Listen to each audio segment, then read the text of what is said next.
Am I the idiot for telling my soon-to-be sister-in-law that they're asking too much of their wedding guests? So a quick little backstory. My husband, male 21, and his brother, male 25, have always had a great relationship. His brother moved away when he was younger, and even though they're now 2 hours apart, they still regularly talk and play games online together. My husband is one of 6 kids and they all are still in contact and on good terms. His parents are also still married. About 3 years ago his brother introduced us to his girlfriend at the time. She was originally from a different state but moved here to be with him.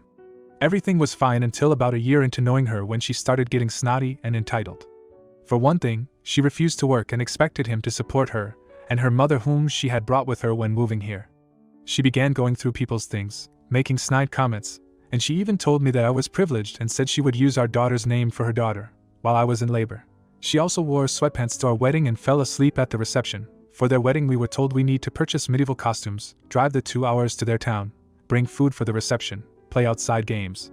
And just recently she added that we would need to take pictures on our phones for them since they can't afford a photographer. I mentioned to her that this all seemed like a lot to ask, especially considering they had refused to come for any family events prior to this, and she told me if I didn't like it then I didn't have to come. I should add that my husband is in this wedding. She stopped responding to me after I said their attitude was hurtful and started telling my mother-in-law that I was hurting her, again, and making up stories about us kicking them out of our house. This has begun to affect my husband's relationship with his brother now, and I feel bad, but at the same time, all of my in-laws are happy I said something to her and appalled at how snotty she and my brother-in-law have been lately. Am I the idiot for saying something? Edit. I feel like I should add that my current sister-in-law, female 15, has a birthday the day before their wedding. She specifically asked for it not to be on her birthday weekend before they had a date picked because she wanted all the family here for her birthday. Now they are saying we need to come up there the day before, on her birthday, to help prepare their food even though they know it's her birthday. Now for a few comments before the update. Comment 1. Not the idiot. Here's what you do. If you're petty like me, first, rent the most beautiful, elaborate, cream-colored medieval dress so that you look better than her by far. If you don't have a costume rental place, learn to sew today and make it real grand. Next, make 1 dozen deviled eggs. Nothing more. Last, hire 2 minions who will follow you around, carrying your very long dress train, and have them respond to everything you say with, "Yes, my queen." Then take pictures of her face and inbox me BC I need a follow-up. Asterisk edited for my piss-poor autocorrect errors. Comment 2. Not the idiot. You can't pick your in-laws. Your future sister-in-law is an unpleasant person who wants a medieval potluck wedding with cornhole and croquet. Find a cheap cape online, make some potato salad and make the best of it. It's one day, it's not worth causing a rift between your husband and his brother. Now for the update. The wedding was today. We arrived at the ceremony about 15 minutes before it was supposed to start, as we had been told there was no rehearsal and to just be there when the other guests would get there. We arrived and my husband was greeted by his brother with, "Where have you been? We've been going over everything and you weren't here." Again, we had been told there was no rehearsal, but apparently his brother had decided the night before that they would be going over everything an hour before the ceremony, and we were not informed. Anyway, my husband goes back to be with the wedding party and we sit down. They did end up getting a photographer, but she was very pushy and kept snapping in people's faces to get their attention.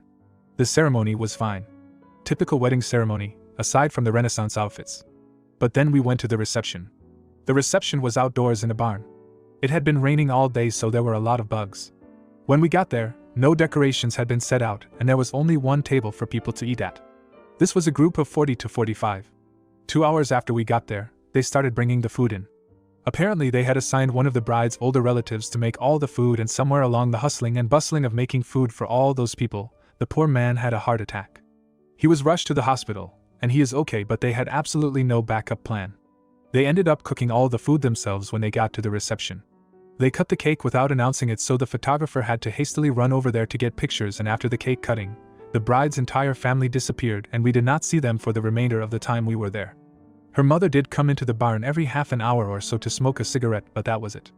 There was no dancing, no bouquet toss, because they carried lanterns instead, and the guests that were left kind of just stood around. Needless to say, it was chaos at its finest. Thank you to everyone who commented on the original post. I'm sure we will have many similar family gatherings in the future. Edit.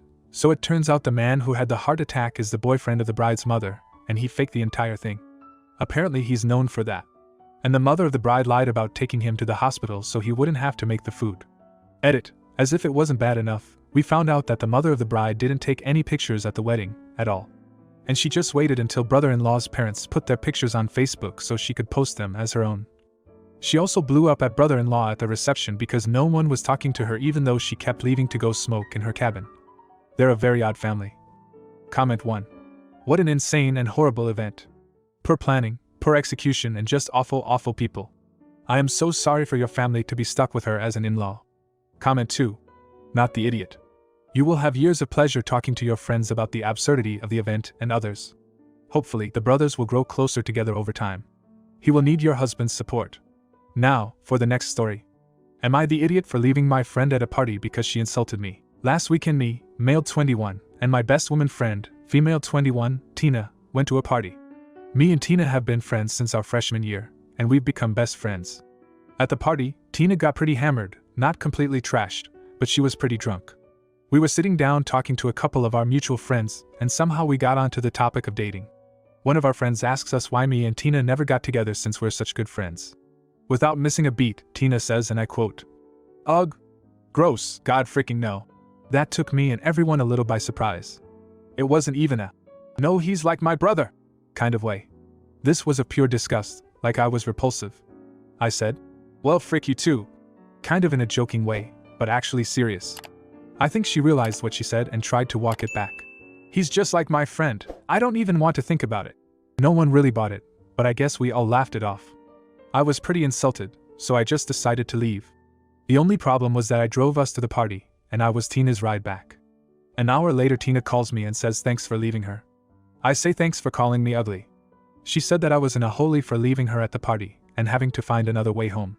She told me to get over myself, and that was just kidding. I just hung up. Not gonna lie, I've been hitting the gym hard since then, and Tina hasn't really talked to me since, and I don't really want to anyway. I don't have feelings for Tina, but her words were like a slap in the face. Especially since I don't have much success in the dating department. I've been thinking that maybe I just got in my feelings too much, and maybe I overreacted.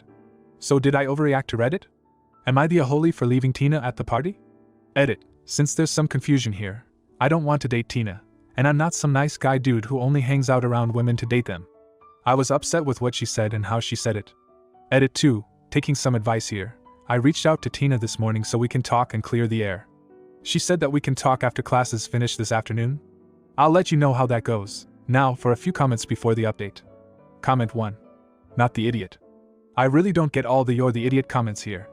Taking someone to a party does not obligate you to them no matter what they say or do. And it sounds like she had plenty of mutual friends, and Uber/Lyft are available, to get back. Comment 2. Not the idiot. I'm a woman. I wouldn't want to be around someone who said that about me in that tone either. People are missing that OP doesn't want to date Tina. He's upset about how Tina said it, and how needlessly vehement she was about it.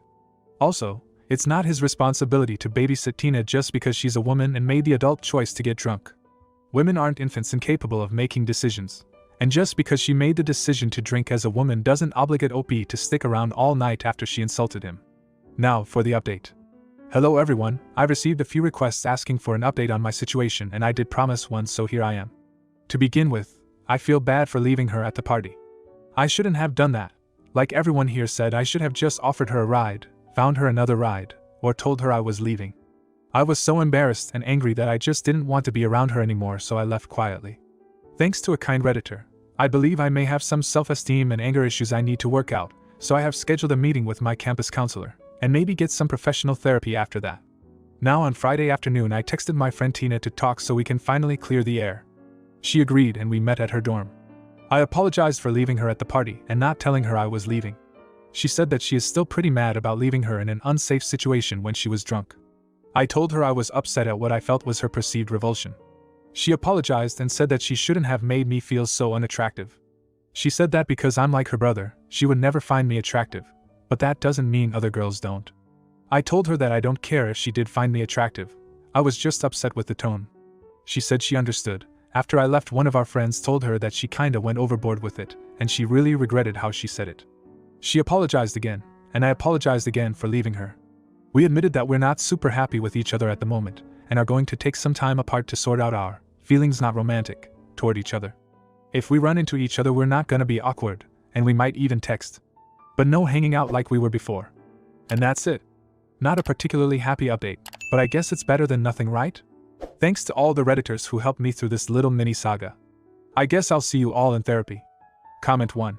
I'm not sure why people were trying to nice guy you in the original. She was rude. Had this been your best guy friend who said it, it'd still be rude. Had she meant it was because you were a brother to her, she would have said it, drunk or not. Her apology didn't seem all that sincere to me, and it sounds like you two aren't actually best friends.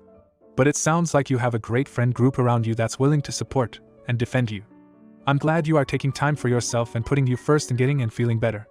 Comment 2. It's happy in the sense that both of you realized that you had something to apologize for, and both of you did apologize. It takes a big person to admit they did something wrong, and both of you should be given credit for that. I hope you can maintain your friendship somehow. Now, for the next story.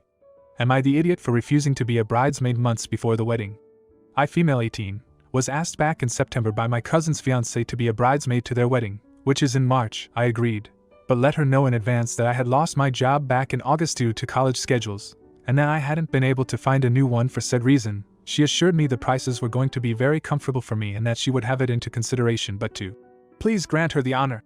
She also showed me the infinity dresses she wanted from Amazon, $35. I agreed, but then last week she came up with a group chat, where she stated the prices, which are these: bridesmaids cost, infinity dress, $100 pink Vans, $80 bachelorette Airbnb, $100 makeup, $130 hair, $60 matching jewelry, $30. Apparently she found the same dresses at a local boutique, at a slightly higher price. When I asked about the prices, she told me to just ask someone to lend me the money. We have until Tuesday, January 10th to pay, and that it wasn't a big deal. I honestly don't have the money or anyone whatsoever to lend me that amount, so I just told her I couldn't afford it. I know it's a little late to find another bridesmaid, but I just can't risk spending money on a wedding that isn't mine, especially when I have rent and other bills to pay. I also think I've been uninvited, so am I the idiot? Now for a few comments before the update. Not the idiot. It is a despicable idea to want anyone to go into debt just to look pretty in wedding pictures. As for being uninvited, well, count yourself lucky. You then don't have to spend money on a gift either. This person is clearly not a friend. Comment 2. Not the idiot, she's being ridiculous. She had the nerve to ask you to go into debt to be her bridesmaid? After being told clearly that you were on a budget. Hell no. Absolutely not. Don't feel even a little bit guilty about telling Bridezilla this isn't going to work. Now for the update. Thank you for all the comments and POVs in the last post. I want to clarify that although the bride and I are not family, I've always been closer with her than with my cousin. I wanted to give an update on how everything turned out since we had, until today, to pay the $500. Yesterday she sent a message to the wedding group chat saying that she would be changing bridesmaid and calling off the bachelorette party since only 1 out of 16 people assisting the bachelorette party, and 1 out of 4 bridesmaids had paid. 2, and myself bailed for the pricing. She asked me again, saying that the dresses were actually $35, but she was running out of funds for the bachelorette and decided that was the best way to pay for it. The plans changed. We paid $35 personally to the seller, and accessories are optional and our choice. I advised her to give out refunds to the people who paid because it isn't right to use other people's money like that. And she did. At this point I am only going as a bridesmaid for support, and even though I hate to say it, I felt bad that she ended up by herself. So I agreed. Her guests are starting to cancel, since she also tried to charge them in advance for food and drinks. I'm currently trying to help her do things right and accept that she needs to accommodate according to her budget. And yes, we're on good terms, I think, trying to be good friends. Again, thank you all. Comment 1. Wait, she tried to charge guests? To attend her wedding? Then the original poster responded with, she asked them to pay for the plate. It was like $15 per plate, I think. Comment 2. She really doesn't deserve your help on this. She tried to manipulate and lie flat out to get her wedding paid for. By not only her bridal party but guests as well. If having a wedding is this much of a struggle where you need to lie, it's not okay. She should have cancelled the wedding when she realized it was more than she could afford. There are some people that will never get past how she behaved. Then the original poster responded with, she can afford a wedding, just not the one she was planning. She was going over $30,000 in budget when she can only spend about $15K. So not only was she gonna take money from other people, but she was also going to take a huge loan. When she doesn't even have a car or a house for herself. Which should have been a priority. If you like this video, you'll probably like these too. Also, while you're here, please consider subscribing. It's your support that keeps this channel alive and allows me to make better and longer videos. Have a great day.